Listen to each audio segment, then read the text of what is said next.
Assalamualaikum warahmatullahi wabarakatuh. Saya Devina Septiani dari kelas 12 MIPA 5. Di sini saya akan mempresentasikan jawaban dari tugas soal pertemuan ke-20. Di sini saya akan menjelaskan nomor 1. Soalnya berisi tentang perkembangan ilmu pengetahuan dan kebudayaan Islam di masa kemajuan Islam.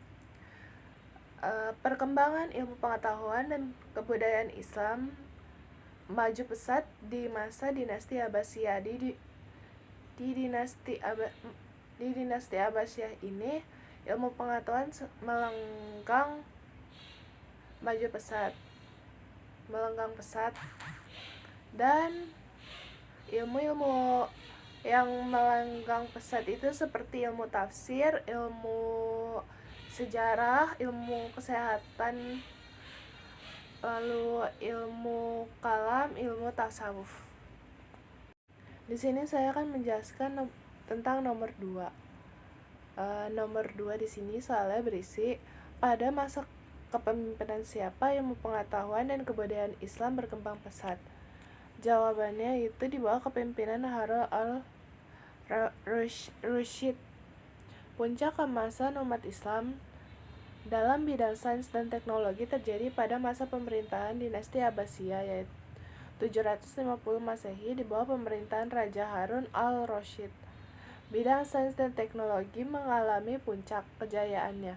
Raja Harun al-Rasyid yang cukup terkenal dalam sejarah peradaban Islam sangat mementingkan ilmu pengetahuan selama masa pemerintahannya. Hal itu yang menyebabkan banyak munculnya para ilmuwan muslim yang sangat gemilang dan berkontribusi besar bagi perkembangan sains dan teknologi.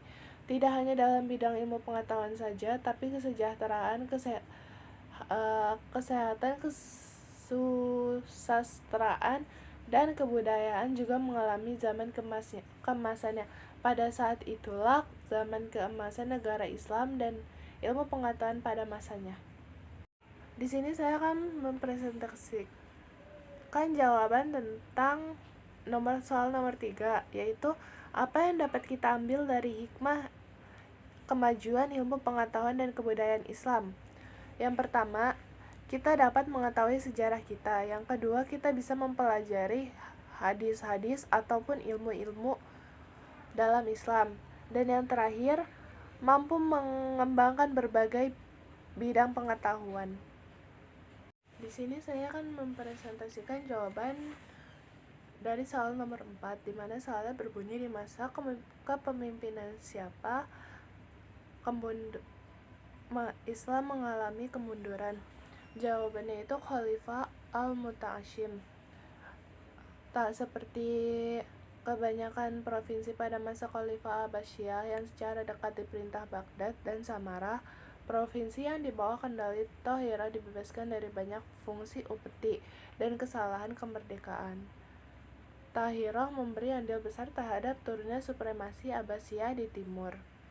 Itu selama masa Al-Muta'asyim bahwa kemunduran dalam Khalifah Al-Abbasiyah mulai nyata. Al-Muta'asyim harus menanggulangi Kuromiyah di daerah Tabriz, dipimpin oleh orang bid'ah Babak. Kuromiyah tak pernah secara penuh ditaklukkan, walau lambat laun hilang selama masa khalifah berikutnya. Walaupun begitu, kekhalifahan masih tetap melindungi penduduknya. Di sini saya akan mempresentasikan jawaban nomor 5, yaitu soalnya berbunyi faktor yang menyebabkan peradaban Islam mengalami kemunduran.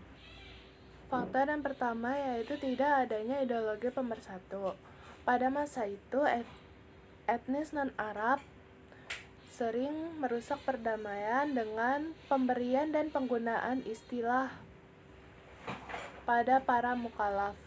Yang kedua, itu permasalahan ekonomi. Pada masa itu, ilmu pengetahuan sedang gencar-gencarnya dimajukan, tapi mereka tidak memajukan perekonomian juga, sehingga terjadinya permasalahannya ekonomi yang berdampak pada politik.